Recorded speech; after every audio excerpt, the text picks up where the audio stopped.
ഓ പോയി കാശൊക്കെ ആളെ കൂട്ട്. പഞ്ചാബ് എഫ് സി ഇത്തവണ ഇന്ത്യൻ സൂപ്പർ ലീഗിലേക്ക് കാലെടുത്ത് കുത്തിയതിന്റെ 2ാം വർഷം നടത്തുന്ന പടയോട്ടത്തിൽ എതിരാളികൾ ഞെരിഞ്ഞമരാനുള്ള സമയമായി എന്ന് വേണം കരുതാൻ. കാരണം തുടർച്ചയായിട്ട് 3ാം മത്സരം വിജയിച്ചു 9 പോയിന്റുമായി പോയിന്റ് പട്ടികയുടെ തലപ്പത്ത് കയറി സിംഹാസനസ്ഥരായിരിക്കുകയാണ് പഞ്ചാബ് എഫ് സിയുടെ പോരാളികൾ. സ്വന്തമായിട്ട് ഹോം ഗ്രൗണ്ട് ഇല്ലാത്തതുകൊണ്ട് ഡൽഹി ആസ്ഥാനമാക്കിയാണ് അവരിപ്പോൾ കളിച്ചുകൊണ്ടിരിക്കുന്നത്.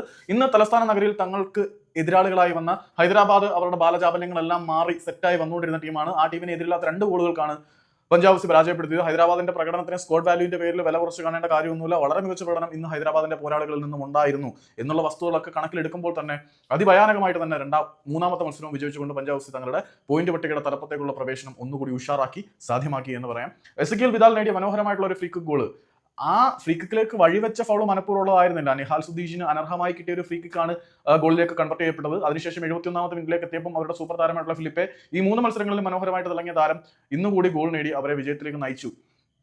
സോ നിഹാലും ഫിലിപ്പയും അവരുടെ സൂപ്പർ താരങ്ങളായി മാറിക്കഴിഞ്ഞു എന്നുള്ളതാണ് സത്യം. പക്ഷേ മുഷബാഗ നിരാശപ്പെടുത്തുന്നു എന്നുള്ളത് എടുത്തു പറയണം. പുള്ളി നിരന്തരം അവസരങ്ങൾ പാഴാക്കുന്നു. ക്യാപ്റ്റന്റെ ആമ്പാടിട്ടുണ്ടോ എന്ന് ഇങ്ങനെ തൈലം കളി കളിക്കുമ്പം ആരാധകർ ട്രോളാനുള്ള സാധ്യത വളരെ കൂടുതലാണ്. മുഷബാഗ സ്റ്റെപ്പ് അപ്പ് ചെയ്യേണ്ട സമയമായിട്ടുണ്ട് എന്നാണ് തോന്നുന്നത്. നിഹാൽ സുദീഷ്, ഇസക്കിയൽ വിദാൽ, ഫിലിപ്പെ എല്ലാവരും നന്നായിട്ട് തന്നെ കളിച്ചു. ഹൈദരാബാദ് എഫ് സി മോശമല്ലാത്ത പ്രകടനം കാഴ്ചവെച്ചു. കുഞ്ഞ ഇന്നും ചുവപ്പ് കാർഡ് കൊണ്ട് പുറത്തേക്ക് പോയി.